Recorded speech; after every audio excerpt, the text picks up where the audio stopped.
प्यारे बच्चों, हमारे सामने एक क्वेश्चन है लेखांकन समीकरण का। सबसे पहले हम इस क्वेश्चन को पढ़ेंगे, उसके बाद हम इसको सॉल्व करेंगे। क्वेश्चन है, राजा राम के निम्नलिखित लेन देनों के लिए लेखांकन समीकरण तथा स्थिति विवरण बनाइए। इसमें हमें दो चीज़ें बनानी हैं, एक तो है लेखांकन समीकरण और दूसरी चीज़ है स्थिति विवरण। ये दोनों अलग अलग चीज़ें होती हैं। तो लेखांकन समीकरण के लिए हम अंग्रेजी में उसको कहते हैं अकाउंटिंग इक्वेशन। उसका फॉर्मेट मैंने ये बना दिया है। इसमें सबसे पहला है सीरियल नंबर कॉलम, फिर है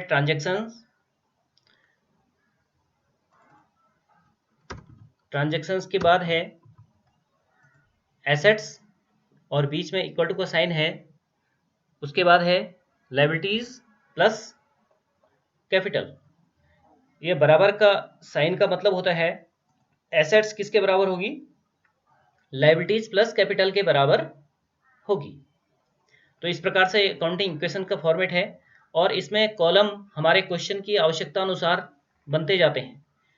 एसेट्स जितने प्रकार की होगी, प्रत्येक प्रकार की एसेट्स के लिए एक कॉलम बन जाएगा। वैसे ही लायबिलिटीज जितने भी प्रकार की होंगी हमारे पास, उसके अकॉर्डिंग ये कॉलम्स हमारे बढ़ते जाएंगे या कम होते जाएंगे। इस प्रकार से हम क्वेश्चन पढ़ रहे हैं।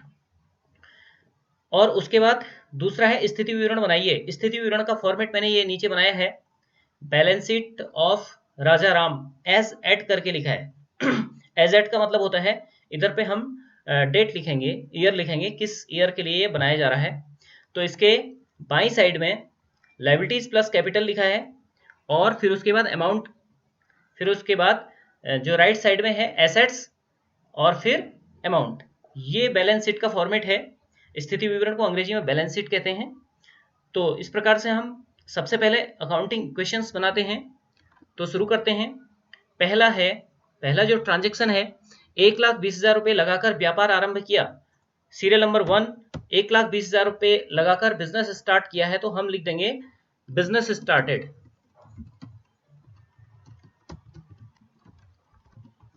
कितना रुपये लगाया है, 1,20,000 रुपये लगाया है।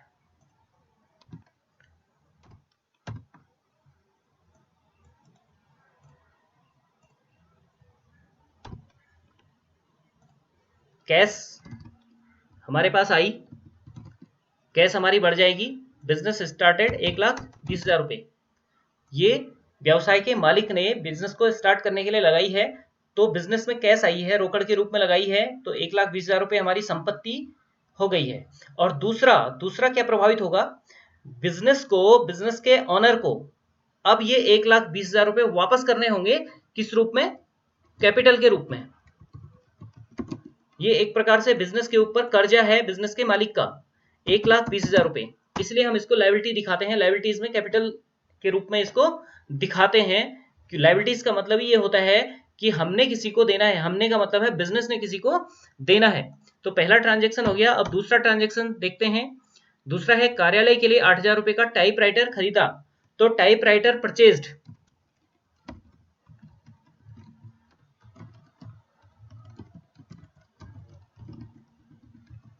टाइपराइटर परचेज किया है 8,000 रुपये से, तो 8,000 रुपये हमारे पास कैश कम हो जाएगा। 8,000 रुपये हमारे बिजनेस से चले गए हैं। और दूसरा क्या हो रहा है, ये कैश भी हमारी एसेट से है, लेकिन दूसरा क्या हो रहा है, हमारे पास टाइपराइटर्स आ रहा है, एसेट्स के रूप में आ रहा है।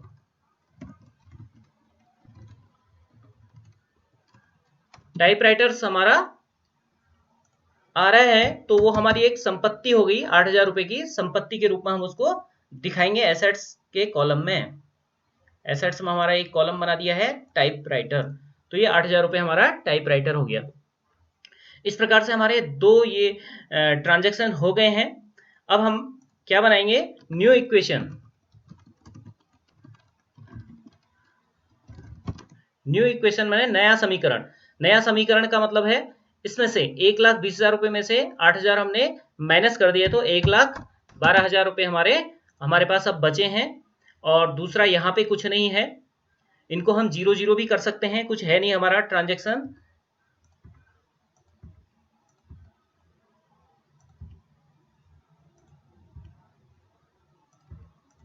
जहां पे कुछ नहीं है हम जीरो भी कर सकते हैं। तो इस प्रकार से हमारा ये जो नया समीकरण है ये बनके सामने आ जाएगा। हमारा कैश 1,12,000 रुपये हमारे पास बचा है। एसेट्स और जो एसेट्स हैं उनमें कुछ नहीं है हमारे पास अभी। टाइपराइटर्स हमारा 8,000 रुपये हो गया और कैपिटल हमारी अभी 1,20,000 रुपये है। अब हमारा तीसरा जो समीकरण है वो बनाएंगे हम। इसको क्या करेंगे हम, उससे पहले इसको हम लाइन खींच देंगे इसमें। ये हमने लाइन खींच दी। अब तीसरा समीकरण क्या है, 50,000 रुपए का माल नकद खरीदा, गुड्स परचेज्ड।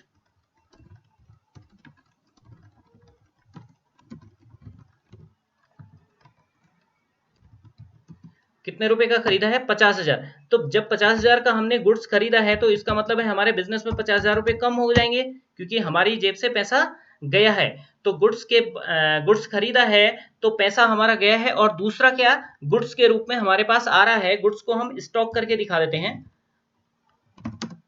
स्टॉक हमारे पास कितना हो जाएगा, 50,000 का। 50,000 का माल हमारे पास आ गया। देखो एक जगह तो हमारा ये कैश कम हो जाएगा, ये भी एसेट्स है, कैश कम हो रहा है, और स्टॉक ये भी एसेट्स है, ये बढ़ रहा है। तो इस प्रकार से हमारा ये तीसरा ट्रांजेक्शन भी हो गया। और हम इनमें 0-0 कर सकते हैं क्योंकि ये हमारे पास अभी कुछ नहीं हो रहा है। तो अब हमारा क्या हो जाएगा, न्यू इक्वेशंस आ जाएगी। न्यू इक्वेशंस बना लेते हैं। 1,12,000 में से 50,000 घटाते हैं तो 62,000 हो गया। और इसको हम फॉर्मूला लगा के कर देते हैं। ये हमारा हो गया। स्टॉक हमारा 50,000 का 50,000 है, और इस वाले में कोई एसेट्स है नहीं अभी। जैसे ही कोई एसेट्स हमारी नई पैदा होगी तो हम उसको लिख देंगे। तो हमारा टाइप राइटर्स 8,000 हो गया, और हमारी लायबिलिटीज अभी कुछ है नहीं, मतलब कैपिटल के रूप में है, और दूसरा कुछ है नहीं हमारा। तो कैपिटल हमारी 1,20,000 है। अब हम क्या करेंगे, इन दोनों को ऐड करेंगे तो ये न्यू इक्वेशंस आएगी। इसलिए हम यहाँ पे जाके इसको हम ये सेलेक्ट कर लेंगे। इन दोनों के बीच में हमारा कोई वो नहीं है, लाइन नहीं है। तो ये इन दोनों का हमने ये नई इक्वेशंस बना ली है। अब हम नया ट्रांजेक्शन देखेंगे। चौथा ट्रांजेक्शन है 40,000 रुपए का माल उधार खरीदा, गुड्स परचेज। नरेशन हो गया, गुड्स परचेज्ड ऑन क्रेडिट लिख देते हैं। उधार खरीदा है, कितने का खरीदा है, 40,000 का। तो हमारे से कैश तो गया नहीं है, हमारे पास कैश जितनी थी उतनी बनी रहेगी, क्योंकि उधार खरीदा है। तो स्टॉक के रूप में हमारे पास गुड्स कितना आया, 40,000 का हमारे पास बढ़ गया। और हुआ क्या दूसरा, अब हमने ये खरीदा है का मतलब है हमने किसी को इन फ्यूचर पैसे देने हैं। जिसको हमने इन फ्यूचर पैसे देने होते हैं तो वो हमारे क्रेडिटर्स के रूप में कहलाता है, वो हमारी लायबिलिटी होती है। क्रेडिटर्स हमारा ये यहाँ पे आ गया है, देखो 40,000 रुपये। तो इस प्रकार से हमारा ये अब हम नई इक्वेशंस बना लेते हैं। नई इक्वेशंस बन जाएगी।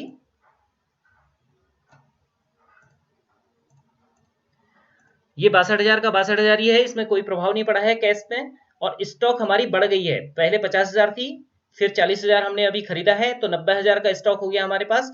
और यहाँ पे टाइप राइटर्स 8,000 का ही है, और यहाँ पे क्रेडिटर्स लेनदार हमारे 40,000 के हो गए हैं। और यहाँ पे क्या हुआ है, कैपिटल हमारी, एक मिनट,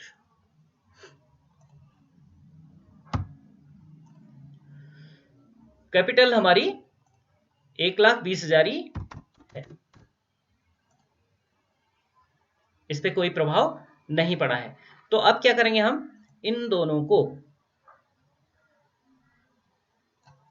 क्या करेंगे, इन दोनों के बीच में इन दोनों को कवर कर देंगे, हम लाइन खींच देंगे इसमें। ये हमारी नई इक्वेशंस होगी। अब नया ट्रांजेक्शन है, ट्रांजेक्शन नंबर 5 है 60,000 का माल 80,000 में उधार बेचा, गुड सोल्ड ऑन क्रेडिट। उधार उधार हमने बेचा है, ये जो उधार बेचा लिखा है तो ये हमने उधार बेचा है 60,000 का माल। माल कितने का था? स्टॉक हमारा 60,000 से कम हो जाएगा। 60,000 हमारा स्टॉक में कम हो जाएगा और हमारे पास आ कितना रहा है? कुछ भी नहीं आ रहा है। 80,000 रुपए आएगा, इन फ्यूचर आएगा, अभी नहीं आ रहा है क्योंकि उधार है। तो इसमें तो कैश में तो हमारा कुछ होगा नहीं, उधार है मतलब कोई हमें देगा। जैसे हम किसी को देने वाले हैं, जिससे हमने माल खरीदा है उसको देने वाले हैं, तो हमारे क्रेडिटर्स पैदा हो रहे थे। अब कोई हमें देगा तो वो डेटर्स पैदा होगा, देनदार। जैसे क्रेडिटर्स हमारी लायबिलिटीज हुई, वैसे ही डेटर्स हमारी एसेट्स के रूप में मानी जाती है। वो कितना देगा हमें? 80,000 देगा, क्योंकि 80,000 रुपए में बेचा है हमने। अब हमारा जो इन दोनों का जो स्टॉक था वो 60,000 का था और हमें वो देने वाला है 80,000 रुपए। तो 20,000 रुपए का अंतर है, तो 20,000 रुपए हमें प्रॉफिट हो रहा है, तो 20,000 से हमारी क्या हो जाएगी? पूंजी बढ़ जाएगी। इस प्रकार से ये हमारा हो जाता है। इनमें हम 0 0 कर देते हैं या डैश कर देंगे। इसको हम इसको फॉर्मूले में कर देते हैं। इसको हम नहीं कर पाएंगे क्योंकि इसमें माइनस लगा हुआ है। तो ये 30,000 हमारा हो गया और ये हमारा हो गया तुम्हारा 62,000। इस प्रकार से हमारी क्या हो गई? नई इक्वेशंस हो गई। ये हमारी न्यू इक्वेशंस होगी। अब ये इसको क्या करेंगे हम? इसको और न्यू ऊपर वाली न्यू इक्वेशंस को और पांचवी ट्रांजैक्शंस को हम क्या करेंगे? कवर कर देंगे, लाइन खींच देंगे। अब ट्रांजैक्शन 6 छठा है, किराए के 1,500 रुपए तथा वेतन के 2,000 रुपए दिए। देखो किराया और वेतन दोनों अलग अलग चीज हैं। तो किराया हम दे देंगे। पहले किराया हम दे रहे हैं, किराया दे रहे हैं तो हमारा जो कैश है वो कम हो जाएगा। 1,500 रुपए दे रहे हैं। जब खर्चा होता है तो बेटा वो हमारे कैश से तो कम होता ही है और हमारी पूंजी से भी कम हो जाता है। तो इस प्रकार से हमारा ये न्यू इक्वेशंस आ जाएगी। यहाँ पे चाहे तो 0 0 कर दें।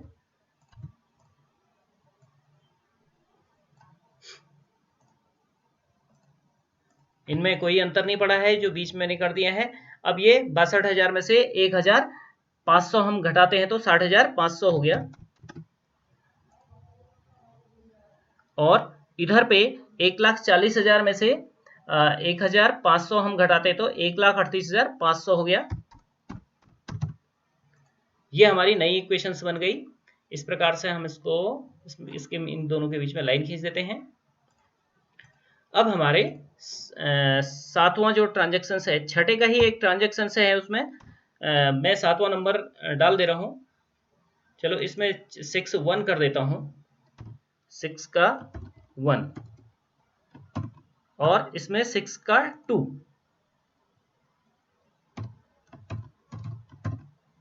दोनों अलग अलग चीजें हैं, रेंट और सैलरी, इसलिए हमें अलग अलग दिखाना पड़ेगा। सैलरी कितनी दी है? सैलरी है 2,000 रुपए दिए, वेतन के 2,000 रुपए दिए। तो सैलरी देने में भी हमारा जो कैश है वो कम हो जाएगा। बिजनेस में 2,000 रुपए हमारा कैश कम हो जाएगा और जितने भी खर्चे होंगे उससे हमारी पूंजी क्या होगी? कम हो जाएगी। 2,000 रुपए कैपिटल में से भी कम हो जाएंगे। इस प्रकार से ये हमारी नई इक्वेशंस आ जाएगी। तो नई इक्वेशंस हम निकाल लेते हैं। 60,500 में से 2,000 जब हम घटाते हैं तो 58,500 हमारा आ जाता है। इधर चाहे तो 0 0 कर देते हैं क्योंकि इनमें कोई प्रभाव नहीं पड़ रहा है। यही अमाउंट नीचे उतर जाएगी। अब यहाँ पे कैपिटल में 1,38,500 में से 2,000 घटाते हैं तो 1,36,500 आ जाता है। तो इस प्रकार से ये हमारी न्यू इक्वेशन आ गई। तो जो ये ऊपर की इक्वेशन थी और ये जो नया ट्रांजेक्शन था, इनको हम लाइन खींच देंगे इनमें। अब हमारी 7वीं ट्रांजेक्शन होगा। 7वां नंबर का ट्रांजेक्शन क्या है? 7वां है 800 रुपए कमीशन प्राप्त किए। ये कमीशन मिला है हमें, कमीशन रिसीव्ड। कितना मिला है हमें? कमीशन 800 रुपये मिला है तो 800 रुपये हमारा कैश बढ़ जाएगा ना, कमीशन हमें मिल रहा है तो कैश हमारा बढ़ गया। और हमारी जब हमें फायदा होता है तो हमारी पूंजी भी बढ़ती है। जैसे हमें जो भी खर्चा हो रहा था तो हमारी पूंजी कम हो रही थी, और जो जब फायदा होता है तो हमारी पूंजी बढ़ जाएगी। इस प्रकार से ये हमारी नई ट्रांजैक्शंस हो गई, ये न्यू इक्वेशंस हो गई। ये 59,300 और ये 30,000, ये डेटर्स हैं तुम्हारे 80,000, फिर टाइपराइटर्स 8,000 और क्रेडिटर्स 40,000 और हमारा कैपिटल 1,37,300। इस प्रकार से हमारे 7 पूरे हो गए हैं और इनमें हम लाइन खींच देंगे। ऊपर के जो 2 हैं, पहले वाली इक्वेशन और ये 7वां ट्रांजैक्शन। अब नंबर 8 में है व्यक्तिगत प्रयोग के लिए 5,000 रुपये नकद निकाले। तो इसको हम जब व्यवसाय का ऑनर जो है बिजनेस से पैसे निकालता है तो उसको हम विड्रॉल या ड्राइंग कहते हैं।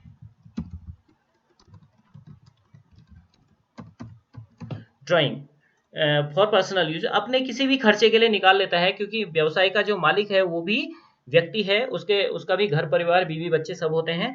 वो अपने घर के प्रयोग के लिए कुछ भी काम हो उसके लिए पैसे निकाल सकता है ना। घर के लोगों के लिए गिफ्ट ले जाना है, मोबाइल रिचार्ज करना है, बिजली का बिल देना है, तो उसने या बच्चों की फीस देनी है तो उसके लिए उसने बिजनेस से पैसे निकाले 5,000 रुपये, तो उसको हम ड्राइंग कहेंगे। अब हम ये नहीं पूछेंगे कि क्यों चाहिए, वो अपने पर्सनल यूज के लिए निकाले हैं, उससे हमें कोई मतलब नहीं है। तो बिजनेस से क्या गया, पैसा गया 5,000 रुपये, कैश क्या हो जाएगा, कम हो जाएगा। 5,000 रुपये कैश कम हो जाएगा और 5,000 रुपये से उसकी पूंजी को हम कम कर देंगे। अब क्या है, बिजनेस के मालिक को कम पैसे देगा। पहले कितना देना था, 1,37,300 रुपये देना था, दायित्व था। अब क्या है, 5,000 रुपये वो ले चुका है, तो इसका मतलब है 5,000 रुपये अब हम उसको कम देंगे। अब 5,000 रुपये हम उसको नहीं देंगे, अब जो अमाउंट आएगी उतना पैसा हम उसको देंगे। तो 59,300 में से 5,000 घटाते हैं तो 54,300 हमारा कैश आ जाता है। और यहाँ पे 1,37,300 में से 5,000 हम घटाते हैं तो 1,32,300 आ जाता है। ये हमारा एक प्रकार से क्वेश्चन सॉल्व हो गया है। तो लास्ट में हम न्यू इक्वेशंस नहीं लिखते हैं बल्कि फाइनल इक्वेशंस लिखते हैं। इस प्रकार से इन दोनों को हम इसमें लाइन खींच देते हैं और लास्ट वाले में लाइन में हम थोड़ा सा बॉर्डर लाइन, थोड़ा सा मोटी लाइन खींच देते हैं। एक प्रकार से इसको हम इस तरीके से खींच देते हैं। ये फाइनल अकाउंट। उसके बाद हमें एक काम और करना है, इसमें हमें क्या करना है, कॉलम खींचने हैं, कॉलम बनाने हैं।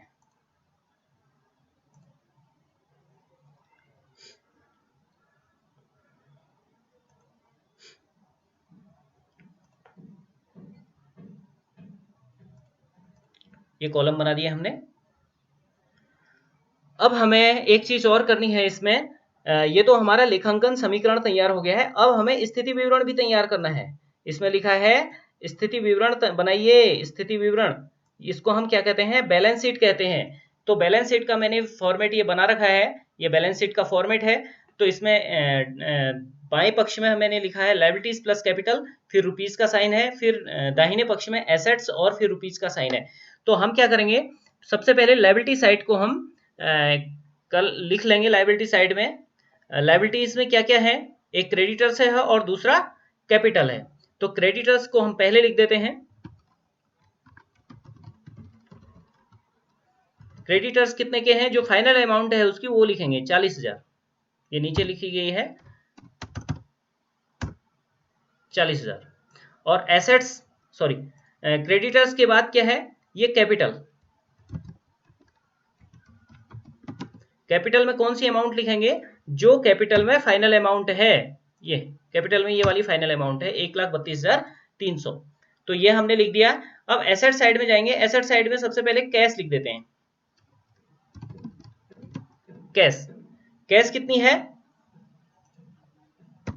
कैश की अमाउंट है 54,300। और उसके बाद हम लिख देंगे स्टॉक, उसके बाद स्टॉक लिखा है तो स्टॉक हम लिख देंगे, स्टॉक की अमाउंट कितनी है, स्टॉक की अमाउंट है 30,000। उसके बाद तीसरा है डेटर्स, डेटर्स की अमाउंट कितनी है, डेटर्स की अमाउंट है 80,000। और उसके बाद हम लिख देंगे टाइपराइटर,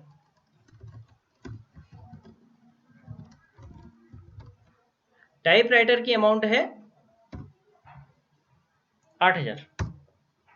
इस प्रकार हमारा ये बैलेंस शीट है, ये तैयार हो गई है। अब हमें खाली इसको टोटल करना है, टोटल कर देते हैं। इसमें एसेट साइड और लायबिलिटी साइड का टोटल जो है वो बराबर होना चाहिए। देखते हैं बराबर होता है या नहीं होता है, बराबर होना चाहिए। देखो ये हमने इन दोनों को जोड़ा तो 1,72,300 आया, और हमने यहाँ पे इन चारों को जोड़ा है एसेट साइड में, तो ये भी हमारा 1,72,300 आ गया। इस प्रकार से हमारा अकाउंटिंग इक्वेशंस तैयार हो गया है।